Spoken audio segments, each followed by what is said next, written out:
In the process, we've hardened our defenses, from airports to financial centers to other critical infrastructure. Intelligence and law enforcement agencies have disrupted countless plots here and overseas and worked around the clock to keep us safe.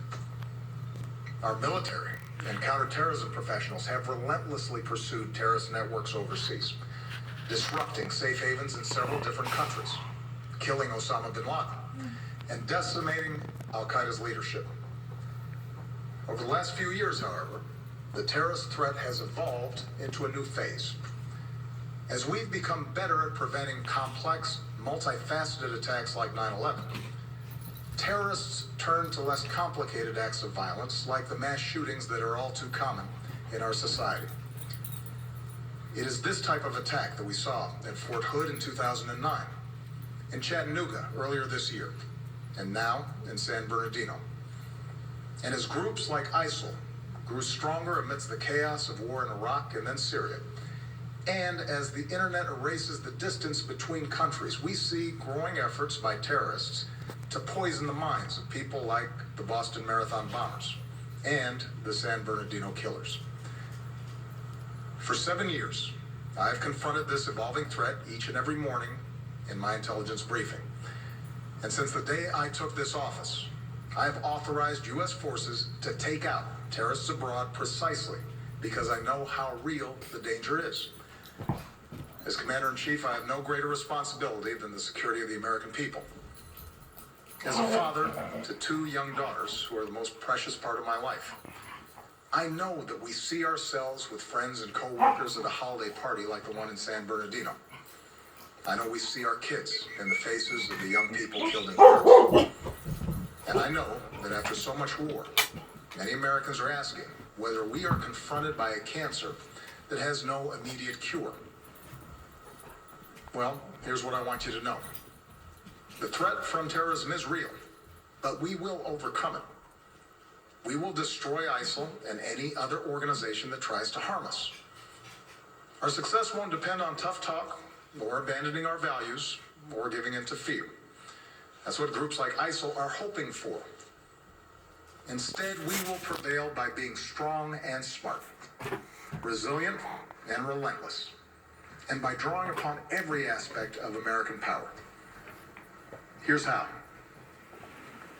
First, our military will continue to hunt down terrorist plotters in any country where it is necessary. In Iraq and Syria, airstrikes are taking out ISIL leaders, heavy weapons, oil tankers, infrastructure. And since the attacks in Paris, our closest allies, including France, Germany, and the United Kingdom, have ramped up their contributions to our military campaign, which will help us accelerate our effort to destroy ISIL. Second, we will continue to provide training and equipment to tens of thousands of Iraqi and Syrian forces fighting ISIL on the ground so that we take away their safe havens. In both countries, we're deploying special operations forces who can accelerate that offensive. We've stepped up this effort since the attacks in Paris, and will continue to invest more in approaches that are working on the ground. Third, we're working with friends and allies to stop ISIL's operations, to disrupt plots, cut off their financing, and prevent them from recruiting more fighters. Since the attacks in Paris, we've surged intelligence sharing with our European allies. We're working with Turkey to seal its border with Syria. And we are cooperating with Muslim-majority countries and with our Muslim communities here at home to counter the vicious ideology that ISIL promotes online. Fourth, with American leadership, the international community has begun to establish a process and timeline to pursue ceasefires and a political resolution to the Syrian war. Doing so will allow the Syrian people and every country, including our allies, but also countries like Russia, to focus on the common goal of destroying ISIL, a group that threatens us all. This is our strategy to destroy ISIL. It is designed and supported by our military commanders and counterterrorism experts, together with 65 countries that have joined an American-led coalition. And we constantly examine our strategy to determine when additional steps are needed to get the job done. That's why I've ordered the Departments of State and Homeland Security to review the visa waiver program under which the female terrorist in San Bernardino originally came to this country. And that's why I will urge high-tech and law enforcement leaders to make it harder for terrorists to use technology to escape from justice. Now, here at home, we have to work together to address the challenge. There are several steps that Congress should take right away. To begin with, Congress should act to make sure no one on a no-fly list is able to buy a gun. What could possibly be the argument for allowing a terrorist suspect to buy a semi-automatic weapon? This is a matter of national security. We also need to make it harder for people to buy powerful assault weapons, like the ones that were used in San Bernardino. I know there are some who reject any gun safety measures, but the fact is that our intelligence and law enforcement agencies, no matter how effective they are, cannot identify every would-be mass shooter, whether that individual is motivated by ISIL or some other hateful ideology. What we can do, and must do, is make it harder for them to kill. Next, we should put in place stronger screening for those who come to America without a visa, so that we can take a hard look at whether they've traveled to war zones. And we're working with members of both parties in Congress to do exactly that. Finally, if Congress believes, as I do, that we are at war with ISIL, it should go ahead and vote to authorize the continued use of military force against these terrorists. For over a year, I have ordered our military to take thousands of airstrikes against ISIL targets. I think it's time for Congress to vote to demonstrate that the American people are united and committed to this fight. My fellow Americans, these are the steps that we can take together to defeat the terrorist threat. Let me now say a word about what we should not do. We should not be drawn once more into a long and costly ground war in Iraq or Syria. That's what groups like ISIL want. They know they can't defeat us on the battlefield. ISIL fighters were part of the insurgency that we faced in Iraq. But they also know that if we occupy foreign lands, they can maintain insurgencies for years, killing thousands of our troops, draining our resources, and using our presence to draw new recruits. The strategy that we are using now, airstrikes, special forces, and working with local forces who are fighting to regain control of their own country, that is how we'll achieve a more sustainable victory. And it won't require us sending a new generation of Americans overseas to fight and die for another decade on foreign soil. Here's what else we cannot do. We cannot turn against one another by letting this fight be defined as a war between America and Islam. That, too, is what groups like ISIL want. ISIL does not speak for Islam. They are thugs and killers, part of a cult of death.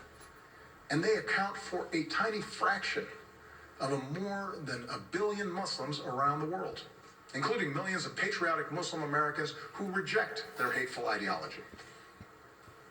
Moreover, the vast majority of terrorist victims around the world are Muslim. If we're to succeed in defeating terrorism, we must enlist Muslim communities as some of our strongest allies, rather than push them away through suspicion and hate.